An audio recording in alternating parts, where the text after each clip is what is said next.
Hey, welcome back to 24/7 Moms Live. We are here for another week of Unstoppable Living Conversation with Trisha and Steve. Sorry, it's great to be here this Monday morning.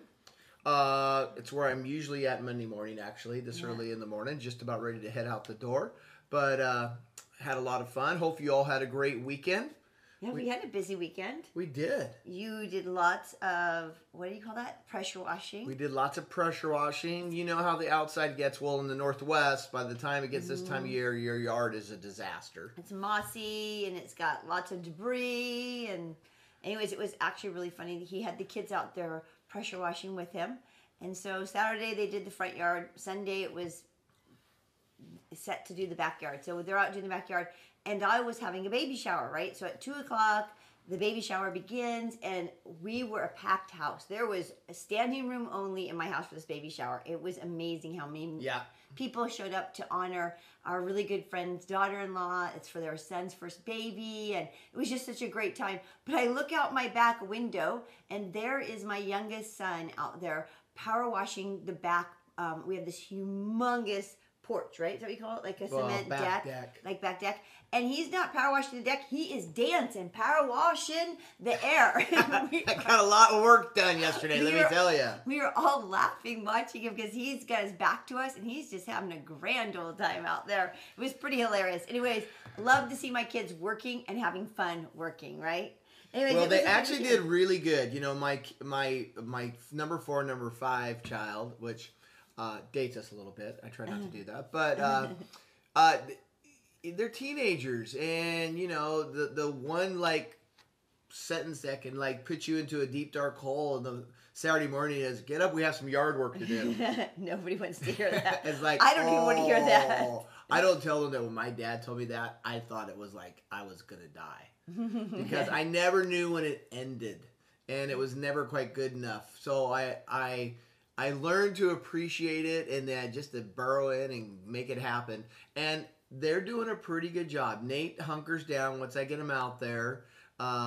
Caleb tries to do it as fast as he can. Well, and he has a different story, but that's okay. He leaves lots of traces behind the things that need to finish. But anyway, But he usually has such a good attitude. But he always has a better work ethic. He always has a better, not work ethic, but a better attitude. Yeah. Going into it, he gets up and he does it. So our kids are all different. You know that. You moms know how your kids are and dads, and it's fun just to be in the process of seeing them grow and be responsible. Yeah, it totally is. And so, anyways, it was a great weekend. It was just a busy one. It was just go. So we did go out and have a date night on Saturday night. We went to dinner. We went to dinner at our restaurant because we're so creative. I know, but. Man, we were busy too. Yeah, we were slammed there. Well, really, you know, we have a big event center close to our restaurant. And when that happens, we feel like we're rock stars. I mean, we could be Jim's Lousy Food USA and people would show up. But fortunately, we're not like that. Yeah, because we're the closest restaurant to the biggest venue, the biggest entertainment venue in Tacoma. So when it is got a concert or a speaker or anything big going on, we get the crowd. And it was Michael Bublé. Did I say that right? I don't know, because I don't know who that is. Mr. Crooner. I mean, everyone's got his Christmas album.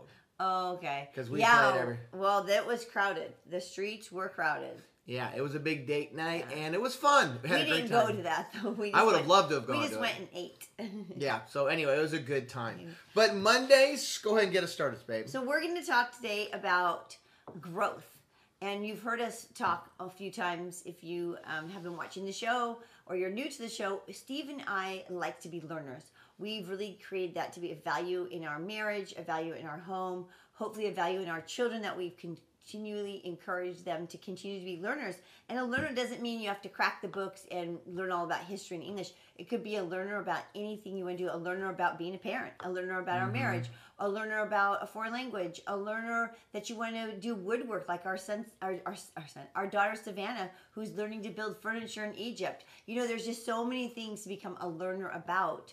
It's learning how to cook something. You know, just what is it you want to grow in and be a learner in. And so we're going to talk a little bit about how do you have a lifelong growth plan? How do you continue to move forward in that?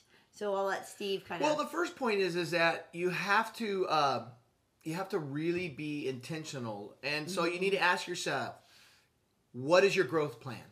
Do you have a growth plan? Like what are you doing to make your plan go forward? And here's a great line to explain it this way. Everything worthwhile is uphill. Everything automatic is downhill. So to do nothing. Right, but to explain that a little bit is like, so if you were driving a car, right, it takes a lot more work to get uphill. You have to press the gas and you have to go up, right? To go downhill, you just coast. You can just take your foot off the gas and you don't got to do anything. You just go downhill automatically, right? So you can take the word grow and the word struggle, uphill, hard, taxing. You could equate them the same, but here's the thing: it's the way we're wired. That if you're not working to go uphill and growing yourself to become a better you, you're going to go downhill. Right. Because that's in the hard every part. area of your life. Oh, it's so tough. Physically, spiritually. I mean, just you're going to go down. Yeah, it's just the type of thing that you got to decide that if you are not going forward, you're going backwards. There's no middle ground. And so we're always working hard on our own personal growth. I think if we weren't married, I mean, we would still be constant learners. That's the nice thing about our marriage is that we brought two things that we really like to do, and then when you bring them together, it even gets more powerful. Right. So having a growth plan, and here's the thing, you got to start small. People, it's not like the January 1 where everyone decides they're all going to go work out. And they know how the human condition works. They're going to work out for maybe 2 times, 3 times, 4 times max. And then it's going to fizzle. It's a 30-day fizzle. So you've got to start small. What are the tricks? Like in your life, what are tricks that you do to kind of help you build habits and to get things going? Do you have a routine in your life? I'm trying to think of things that help us start small. Well, I think it goes back to the habits, right? Like we've been talking about, and that is setting reminders for myself that I want to do that. Putting visuals in front of me, having commitments to things, right? Like maybe getting a buddy and I have a commitment, so I have to show up. That's always a good one for me. Or again, it's coming up with a habit how to do it. So like for reading, right? Well, I've learned to use Audible books when I'm walking, so that helps me keep up with that audible learning, right? Right. And then reading also, I keep a book. My bed is made, but there is a book tucked in my bed to remind me every night to read. Because I get into bed and I'm tired and I think, I don't want to do that. But if I stick it in there, then I'm more out to go ahead and do it. Which is what we talked about on Friday, is making a stackable habit. Right. So having habits is one of the ways for growth for me. Right. So all the things that Trisha's talking about there are her plan for growth. She's trying to think of constant ways she can do it. And you do it even in small ways. I mean, just sticking a book underneath your bed is a small habit. One thing that I heard the other day, I can't remember who said it, but I remember I came home and told you that they were talking about goals. And they were saying that, at the beginning of the year, we have all these goals and stuff. But most of our goals are just tasks and to-dos. There are things that we already are capable of doing, that we're competent in. And he was suggesting that a goal is something that you're not competent in. It's something you're going to grow in. Your goal is to grow. Why, he was saying a goal in his mind isn't something that he's just going to check off the to-do list that he needs to do. Cleaning out his closet isn't a goal. It's a to-do. But learning to speak a foreign language, that's a goal. That's a growth thing. So I thought that was kind of an interesting way to look at goals, too. Yeah. No, I agree. Sorry if I threw you off there. No. So when we say what's your growth plan, that means think about your strategy for your life. And it can include lots of things. One thing I do is I have a goal that I want to stay fit, as I develop and grow. We all want to stay fit, right? But I can tend to get lazy. I can tend to start going automatic. Right? Things can get in my way. So I actually spend a little bit of money and I hire a trainer. And I know 2 days a week for sure. I work out more than that, but I know 2 days a week I'm going to get these really intensive hard workouts. And I will tell you. Or you're going to pay for it regardless financially. Right. And I'm going to be called a loser because I didn't show up because my trainers are tough. And the point is that they make me do things that I would never do on my own. Yeah. But not only that, it helps me stay to my growth plan. And I've been doing it for almost 2 years. And it's really helped me feel healthy. Right. And I love that. So anyway, I think, go ahead. But I want to say something more about growth before you go on to the next point. Okay. Go ahead. So I think with growth, you have to also think about like what areas you want to grow in, right? Like, do you want to grow? And don't try to accomplish it all, because that's where you get defeated. Have a growth plan that maybe is also stacks just like habits. Like, first start with, you want to grow someplace in yourself personally, or you want to grow someplace in your marriage. You want to grow someplace in your parenting, or physically, or in your home. You want to grow and become a better cook. You want to grow and be a better house cleaner. I mean, think of things that you want to do, right? But don't try to attack them all at once. Come up with one that you want to do first and start creating that. And you might even want to just map it out. Like, for the first month, I'm going to work on growing my marriage. So I'm going to get a marriage book. I'm going to set date nights, and we're going to start growing in our marriage. On the second month, not only am I going to keep growing in my marriage, but now I'm going to grow in my parenting, or now I'm going to grow in my physical abilities. I'm going to start working out. I'm going to become stronger. You know, that would be my suggestion to you, is don't try to go, oh, I got to grow in all these areas. Right. Because Steve and Tricia, they are. No, we didn't start out growing in every area of our life. We still have areas of our life we want to grow further in, that we still have to add on to the areas we're working on right now. Oh, yeah. So, yeah. Anyways, that's just my little tip for you. Yeah, okay, so that's the point. Just start small. Here's the point. Do something. Yeah. Just do something and keep that growth plan going. All right. So, which leads me to number 2, that when you are doing something, this is a good word, consistency compounds. Meaning that the more you stay in the game, the more you show up, the more your dream will start revealing itself.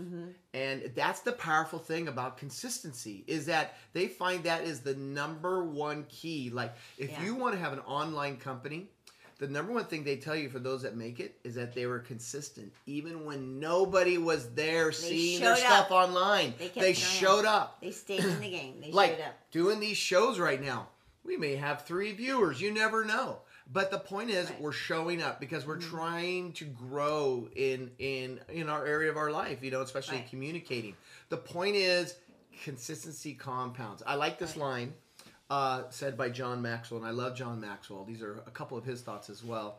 The dream is free, but the journey isn't. Yep. And you know, in that, you have to think about that consistency of showing up, right? So I have this dream, right? So we'll even just talk about 24/7 Moms. We had this dream to launch 24/7 Moms, and it was going to be very different than it ended up being, because our original thing was to be more physical groups that were like kind of like mom groups that we actually met in homes or in churches or wherever, and it was going to be for moms beyond the preschool years, because I remember I was really involved in MOPS, and so I went something for beyond that. Well, then MOPS decided that they were going to do that. There was no reason for me to continue that same dream, so I had to get a new dream. I went back to God and said, okay, now what?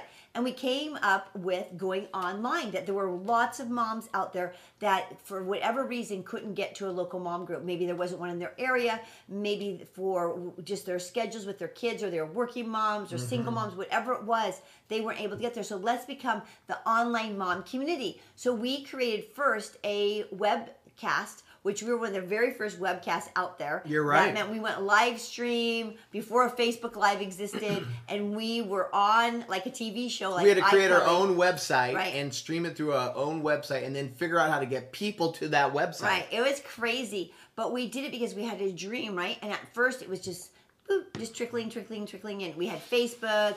Instagram wasn't around yet. We were on Facebook. We were on Twitter, and all of a sudden, we were showing up. I was showing up every day. I was blogging. I was writing. I was learning. I was reading everything I could find. Back then, there's maybe like 2 books on blogging. I was trying to gather all this information. And then all of a sudden, with that consistency, we just went whoop, and we just skyrocketed. And we went from like 35,000 Facebook likes overnight to 600,000 or 500,000, some crazy number. Not overnight, but over a period of a month, we just started growing and growing and growing. Right. And our consistency finally was paying off, right? Things started going viral. Yeah. But here's the thing. We don't really know what it was.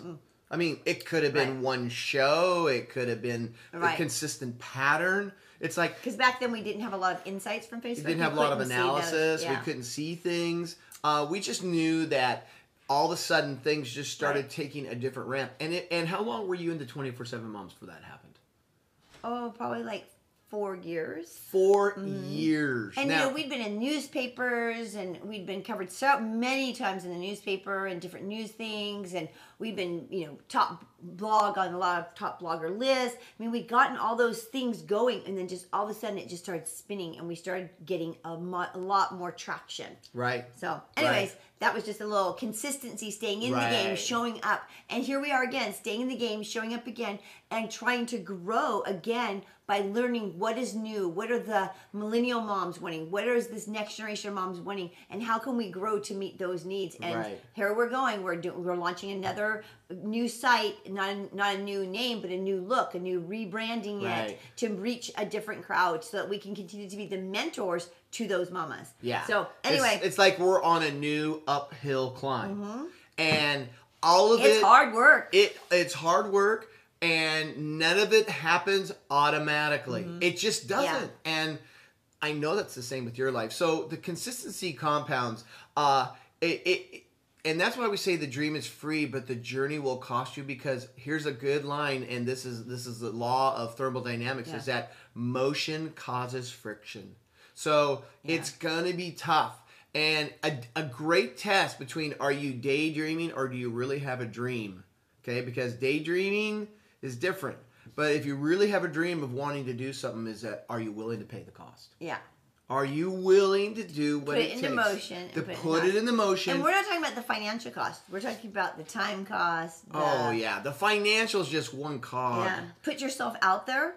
Sometimes you have to put yourself out there, which can be really uncomfortable and awkward. Like, I don't always I'm not really big on talking about myself or sharing what I do. And I get into a lot of meetings, a lot of places, and I need to tell what I'm doing. I need to talk more about who I am and what I'm created and what I've been doing, not so much just sitting back listening to everybody else talk about it. Right. Because that puts me out there. That helps me move myself forward, because then I connect with people that can help me and connect with people that I can help. And I mean, it just keeps going, And Right. So, Which anyway. leads us to the last point for today. And that is, this is going to happen. You're going to get pushback. Yeah. And don't forget, this is a good line. Average people want you to stay average. Yeah. They do. When you start doing something that is above average, that is going uphill instead of automatic downhill, Yeah. people get nervous. And we've all seen it, right? We've all seen that person that all of a sudden becomes, I don't like the word famous, but all of a sudden becomes well known, all of a sudden has influence. That would be the right word. Yeah. All of a sudden they're influencing others, right? They're influencing others what to read, they're influencing others what to eat, they're influencing others in leadership and behaviors and parenting and marriage, and they're influencing. And where do they come from? Out of nowhere. What gives them the skill to do that? Why do they have any know-how to tell me how to do it? Right. But really, when you stop and you look back, other than the Bible, I'm still trying to figure out where anybody, just even when a history teacher is telling me, what gives them the know-how? Just because they went to school and then somebody else went to school and somebody, it's kind of an interesting thing. It's because they did the hard work and they got in there and they learned about it, right? So I would never look at somebody unless they were morally wrong or they were doing things that were against what I believe in, my values system, my faith, and look at them and think, you don't got the credentials. You don't need the credentials, because you might have read 100 books and learned about it, maybe even read more books than a family psychologist did, right? Let's say you're going to talk about parenting or marriage, and you may have read 300 books on it and gone to seminars and learned all this information, and now you're speaking on it. But because you don't have a degree behind your back, I'm going to discount you? No way. I'm probably going to listen to you because you're coming with life experiences. You took in what everyone else was doing. You put in a lot of hard work. Right. I don't know. I don't have this thing No. they have to have. And I honor people that have degrees, so don't get me wrong. No, but there. I think it's shifting because college is shifting. I mean, the Right. whole phase of college and degrees and acumen and building your place to have a platform has been shifting. Right. That life experience is super important, and just what you're doing, and a lot of times, Right. just share people what you're doing Yeah. and what you're learning will help somebody else. But we get nitpicky at people, right? Well, we do. Why should they get to tell me that? And who makes them know this? And I mean, it just kind of goes. I don't even have the right words for it. It just, when you were just saying this, it reminded me of that, of how many people have become of influence in our lives, and then you hear people talking negative about them, and then you're trying to figure out, where is that negative coming from? Is it really validated? Is it really valid? Now, believe me, if there's valid negativity, like valid things they're doing wrong, or speaking wrong, or teaching wrong, then okay, I'm going to listen to you. Right. But when it's just like, basically, what gives them the right to do that? Well, what gives me the right to do that? You know what I mean? Like, I don't have a credential in being a mom. I am a mom because I had kids, and I dove in and started reading books. I got around to other moms. I got around people who'd gone before me. And I got all of this stuff. I went to seminars. I went to classes. And therefore, I feel like I'm more of a mom expert. Am I perfect? Absolutely not. Do I know everything? Absolutely not. I know how to raise my 5 children, and I know what worked for us. And I know how to share that information. Right. That's where I come with my experiences. Well, see, average people, I just thought about this. This is so true. Average people want you to care about being average. Right. Right? There's actually, in New Zealand, there's a whole cultural phenomena called the poppy syndrome. Where literally it's become a nationwide obsession to erase this culture. And that is that if you start becoming above average, New Zealanders will want to bring you down because it's just been part of their feeling of like you are being you have too much, you're showing off too much. Right. Where it's caused this whole feeling of like nobody can express themselves because they don't want to pop up, right? And they actually have these whole memes now trying to fight it.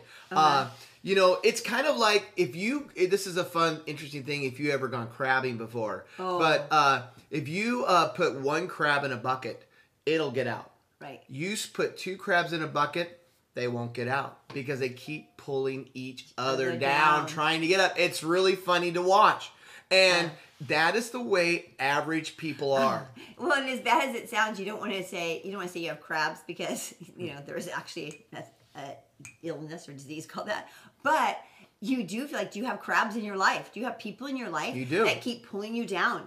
That every time you get up to the top of that bucket and you're about to, you know, bring growth in your life, you're about to do something new, you're going to come above average, and they're just pulling you down. They're pulling you down, whether they're telling you, oh, it's dumb, don't do that, or they're telling you you're not good enough, or they're telling you you don't have the credentials to do it. Whatever they're telling you, they're pulling you down.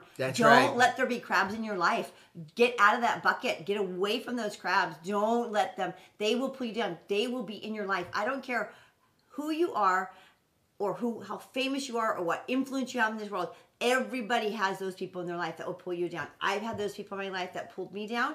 And let me tell you, it was hard to get back up above that bucket and to get out of that bucket. It was. And to realize, man, I was being pulled down.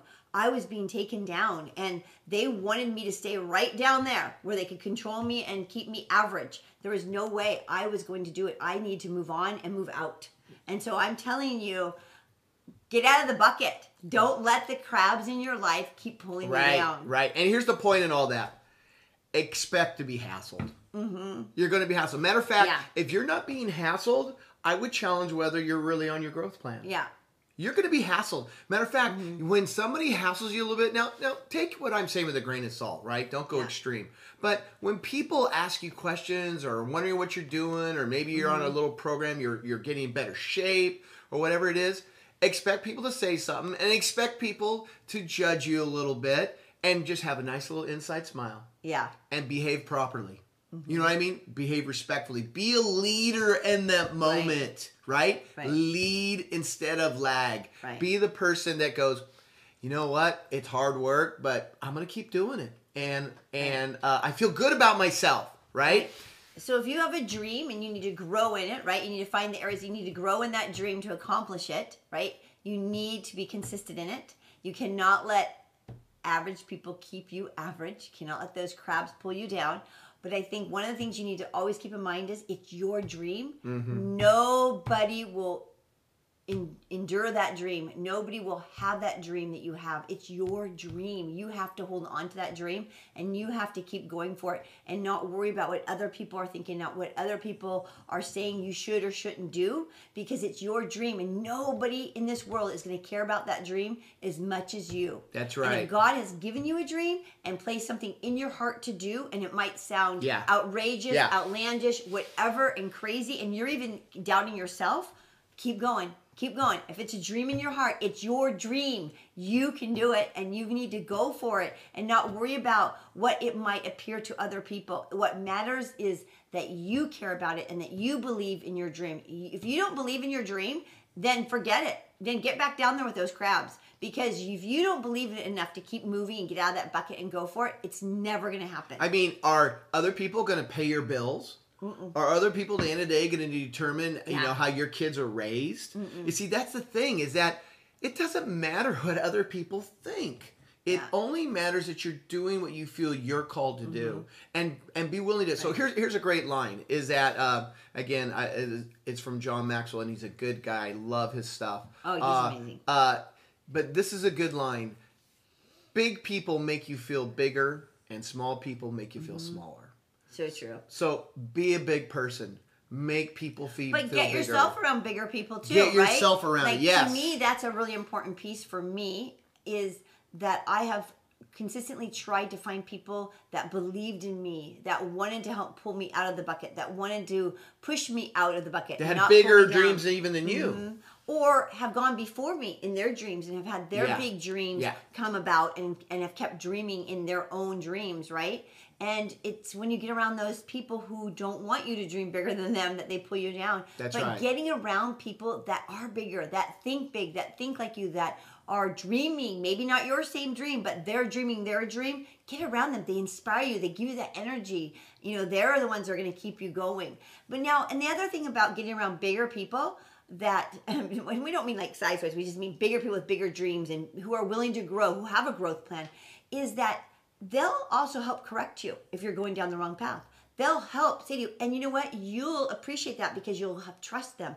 It's hard to trust somebody who isn't going down the growth plan, who doesn't have big goals and big dreams. It's hard to trust their opinion of what you're doing because it makes you feel like, well, they just want me to be average like them. Find people who are above average and let them speak into your life and help them, you know, encourage you and inspire you and correct you where you might need correction and get you back on track where you need to be going. That's right. Because it is important, because we're not perfect and we're not going to succeed in every area perfectly, and we're going to make mistakes and we're going to do things that are going to drop us down a little bit on that growth. But find people who are willing to help push you back up. Right, because the uphill battle means there's going to be failures, right? You're not going to do this perfect, and nobody expects you to, right? And it just matters that you just get back up and get going. My old boss, Fulton Bentane, had a great line, and he would always say, "The only time you fail is the last time you try." And I always appreciated that in it. I think that one line shaped my future when I heard that. Well, it shapes this whole talk. So if you want to grow, you only fail at it if you haven't tried. So we'll just kind of end with that. Yeah. Like, hey, you say the quote again. The only time you fail is the last time you try. Exactly. So get out there and try. Get out there and get a plan and do it. Yeah. You can do it. We believe in you. You can do it. That's right. Thanks for joining us. We'll see you again. Talk to you soon. Bye. Bye-bye.